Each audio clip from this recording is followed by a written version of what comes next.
If we're always anxious, it's the same thing. Like, avoiding life isn't the answer. Like, we're gonna have to do life. But how do we adjust that energy structure so that doing life isn't so traumatic all the time?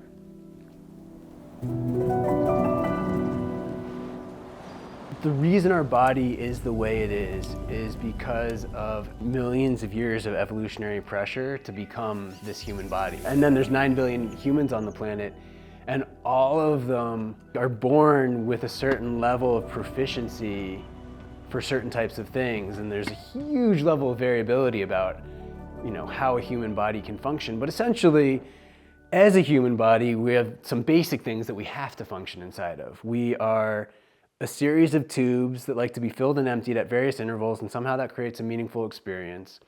We have to nourish ourselves in such a way to extract the energy from our food in order to create metabolic energy to move and interact with our environment, and hopefully then with that metabolic energy we create, gather more food and more nutrition in order to live and support our life force. And then we're doing that inside of a field of gravity. So we have heaven above us and then the earth holding us to it. So if we were just in a lower gravity state, we wouldn't need such long and strong limbs in order to manipulate through the space that we're in. But this is the gravity that we're in, and our functionality starts to shape us that way. So when we're looking at how a body works and then say where the pain might be, if I have pain in this place, I can focus right on this place, on my elbow. There's pain here. And the first question I'll ask myself, these are what's the hierarchy of, how we can look at a body is, did something bad happen in that area all by itself? If something did happen there, then we're just trying to remediate the trauma that happened there that created pain there.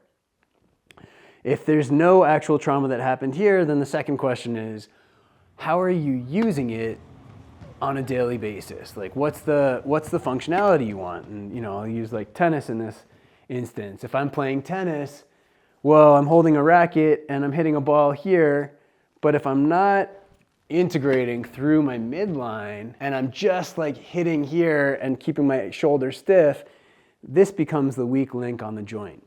Knees are the same way. Why do people's knees always get hurt when they're skiing? It's, mostly because our hips are so tight. So instead of falling and being able to engage in our hips and flex and take the fall, we lock up in our hips and our knee becomes the joint that the force comes through, and then we break a knee.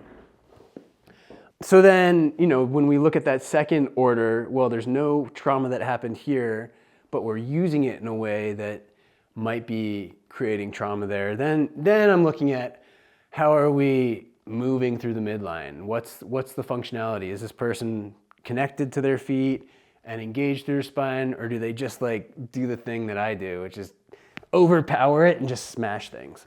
Then the third order question is there's not something like that. I'm not playing tennis. There's no force coming through the extremity that's creating damage here. Then the third level is let's see, what does your workstation look like? What's your posture like? Are you typing at a computer? Are you craning your head at the screen? Do you have a screen here and you got a phone that you're sticking to your ear? Most people have learned to move to speaker phones, but some people are still doing this thing, taking notes, all that stuff. It's if we're having all that stress this way, then maybe it's just creating fascial tightness. So if all of this is connected, we're just looking at, it's not just one muscle in isolation that we fire. Even just to demonstrate one muscle firing, I'm still using my whole body. It's to start to look at, if you're tight here and you're always here, then this is happening. And if it's not something at the point when it's not from the extremity, it's usually not a physical problem too. If it's coming from the midline being tight and from these structures happening, there's almost always now an organic association with it. Does this person grind their teeth at night, which is a sign of adrenal insufficiency? Does this person drink 5 cups of coffee a day? And so they're, again, that's an adrenal thing. Are they, super tight? Are they a total like type A, like overbearing, like always trying to get it done and not able to relax. Like now we're starting to look at organ function and how is your experience in reality.